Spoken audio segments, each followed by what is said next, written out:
तो आप देखेंगे इस पूरे उसमें पप्पू यादव तो खैर कास्टिंग डायरेक्टर की सबसे बेस्ट मैं कहूंगा कि उन्होंने भूमिका तलाशी, क्योंकि उन्होंने उस आदमी को छांटा जो इस तरह के काम के लिए जनता के बीच में मशहूर है कि वो ऐसा ही करता है। उसको चुना गया, ये राजनीतिक हो सकते हैं जो भी कारण रहे हों, उन पर हम कभी दोबारा चर्चा करेंगे। लेकिन एक बड़ी चीज ये है कि पप्पू यादव की आड़ में आपने देखा होगा सारा समाजवादी पार्टी का खेल था, सारी लाल टोपी थी, वो अवधेश वहां था, आपने देखा होगा अवधेश प्रसाद था, अवधेश कुमार। उसके बाद वो ऐसे हाथ जोड़ रहा, पैर छू रहा है पप्पू यादव, और उसके बाद वो पैसा लेके भागता है। एक प्ले था, लेकिन प्ले में हालांकि बहुत सारे लोगों को ये जेन्युइन लगा होगा कि ये पैसा लेके भाग ही जाएगा। जो उन्होंने जो 100-200 दिए होंगे उनका भी डर हो गया होगा कि ये वापस देंगे या नहीं, मुझे नहीं पता दिया या नहीं दिया, वो अपनी जेब में रख लेगा। लेकिन खैर, आपने उसमें राहुल को देखा, पैसे डालता है। प्रियंका जो आजकल आपने देखा होगा कि फ्लोर को मैनेज करती हुई थोड़ा सा दिखने लगी हैं, वो इसमें नहीं थी, लेकिन इसमें पप्पू जरूर, मतलब माफ करना, राहुल गांधी जरूर थे। अब इसके बाद उसके जितना भी वो शो था वो सारा समाजवादी पार्टी के सांसदों का था। इसको आप इस कंटिन्यूएशन में समझ सकते हैं कि कांग्रेस से पहले समाजवादी पार्टी ये समझ गई कि जैन जी से अपना कोई लेना देना नहीं, हमने इतने पेपर लीक किए हुए, हमने ऐसा किया हुआ कि यार ये तो हमारे गले पड़ जाएगा। आपने देखा होगा बृहस्पतिवार को जब सदन में ब्रिजलाल ने एक बहुत अच्छा भाषण दिया, आपने देखा होगा, और उन्होंने एकदम खोल के रख दिया कि भाई इनके समय में क्या क्या हुआ था मैं बताऊं क्या। करेल में सेंटर गांव में लगा दिए थे पीसीएस के, यूपी पीसीएस के। शहरों को सेंटर नहीं मिलते हैं, वहां गांव के अंदर कस्बे के अंदर गांव, और गांव के अंदर रिमोट एरिया में पीसीएस के सेंटर लगे थे। अनिल यादव को बर्खास्त किया था यूपीपीएससी के चेयरमैन को। क्यों? क्योंकि जो भर्तियां हुई थी सबको मालूम है क्या हुआ, तो वो सब उनको मालूम है कि भाई इससे कुछ मिलना नहीं, और उनको कोई ऐसा कोई काम पे वोट मिलता भी नहीं है। जो जिन लोगों को कंफ्यूजन है वो हो सकता है, जबकि मैं उस पार्टी को कवर करता रहा हूं, मुझे मालूम है वो लोग भी अच्छे, उनसे मेरी बातचीत होती रही, लेकिन उनको इस बात पे वोट मिलेगा तो फिर तो मुझे लगता है फिर काम की बात ही नहीं करनी चाहिए। उनको वोट मिलता है भाई जातिवाद पे, यादव वोट बैंक है, ठीक है, उसके साथ मुस्लिम जुड़ जाता है, फिर उसके बाद वो जो राजनीतिक समीकरण होता है जातियों को जोड़ते हैं, उसके हाथ से वो चुनाव जीतते हैं।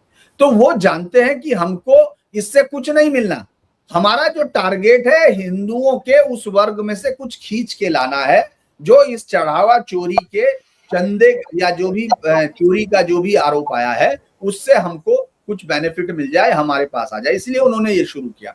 लेकिन उसमें एक गड़बड़ है कि आप साधु को बदनाम कर रहे हैं, आप भगवा जो पहन के साधु उसको कह रहे हैं, उसको निशाना बना रहे हैं, क्योंकि सदियों की परंपरा में, हजारों साल की परंपरा में साधु को आज तक कुछ भी किया गया होगा, लेकिन हमने भगवा वस्त्र को इसी तरह से अपमानित होते हुए नहीं देखा।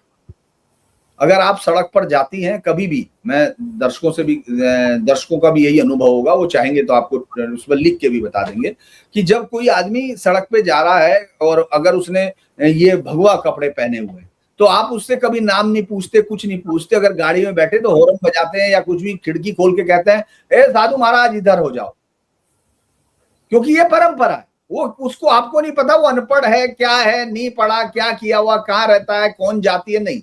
बस जैसे ही आपने देखा कि उसने एक खास किस्म के कपड़े पहने हुए जो भगवा है, तो आपके मुंह से पहला निकलता है, वो साधु जा रहा है यार हटाओ, ये बोलते हो ना। तो ये वो उस चीज पर चोट करना चाहते हैं, ये लगातार सनातन को चोट करके जो मुस्लिम वोटों की हिस्सेदारी है। और चूंकि इस पर मैंने देखा इमरान मसूद गोमूत्र पर हंस रहा था, ये सब हंस रहा था, अगर इनको अभी अगर कोई कह दे इनके उस पर तो आपको मालूम है, क्योंकि देखिए इस्लाम का या इन सब का वोटों का जो गणित है वो सीधे तौर पर यही है कि आप उनको जितना चोट पहुंचा सकते हो, जितना उसको मिनिक्यूल कर सकते हो, उतनी वोट हमसे ले सकते हो। तो मुझे लगता है कि ये उसी खेल में थे, लेकिन साधुओं के साथ जिस तरह इन्होंने किया, मुझे शक है कि जनता इसको बहुत पॉजिटिव उसमें लेगी, ऐसा मुझे लगता है।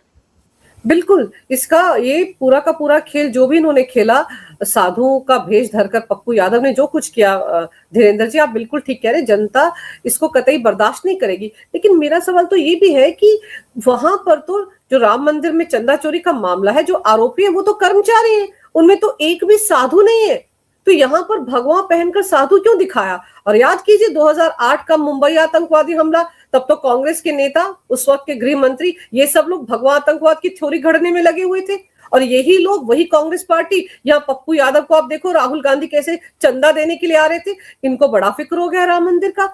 राम के नाम को तो इन्होंने कभी माना ही नहीं, राम के अस्तित्व को स्वीकार नहीं करते हैं। पूरी वकीलों की फौज सुप्रीम कोर्ट में खड़ी कर दी थी कि राम तो है ही नहीं, राम मंदिर तो बनना ही नहीं चाहिए। कपिल सिब्बल क्या कहते थे कोर्ट में 2019 में कि फैसला अभी मत सुनाना वरना बीजेपी को फायदा हो जाएगा।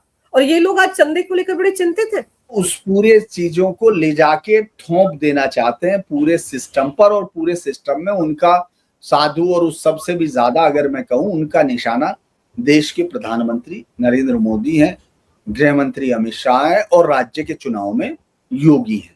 क्योंकि योगी आदित्यनाथ साधु वेश रखते हैं, आप देखते होंगे उनके कपड़े, और चूंकि वो है महंत है भाई, उसमें कौन तो महंत है, मठाधीश है और उसके हैं वो, तो क्या कर सकते हो, मठ है गोरखनाथ मठ और उसके वो हेड हैं, तो आप वो पहनते हैं। तो ये सब रिप्रेजेंटेशन प्रतीकात्मक होता है, वो उसको प्रतीक देना चाहते हैं। क्योंकि उनकी नजर में देखिए चोरी तो बहुत सारी चीजों का अगर मैं आकलन करूं तो भी वो 3-4 करोड़ 5 करोड़ की चोरी मैक्सिमम उन लोगों ने वो कर पाए होंगे। क्योंकि कहीं भी कोई कर्मचारी सिस्टम में अगर आ जाता है, करप्ट हो जाता है, तो वो इस तरह की चीजें हमने देखी है, होती है, कोई ऐसी नहीं वो नहीं है। क्योंकि हमने तो ये देखा कि सबरीमाला में कितना पैसा चोरी हुआ, सोना चोरी हुआ, सबरीमाला का सोना चोरी हुआ। उसके बाद फिर आप देखिए सबरीमाला चोरी के बाद तमिलनाडु में किस तरह से जो सोने मंदिरों के सोना था उसको गला के सरकार ने क्या क्या इस्तेमाल किया, हजारों एकड़ जमीनें बेच दी,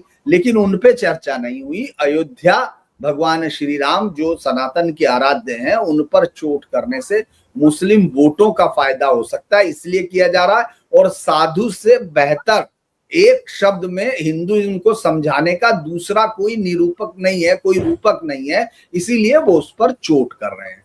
क्योंकि कर्मचारियों को बताएंगे तो उसमें उनको क्या मिलेगा भाई, कर्मचारियों को बता के उनको क्या फायदा होगा।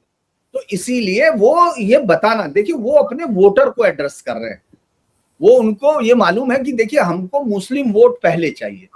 मुस्लिम वोट किसको मिलेगा, जो भी हिंदू को गाली दे सकता है या हिंदुओं के भगवानों को नीचा दिखा सकता है, उसके लिए हमारा प्राइड वोट मिलेगा।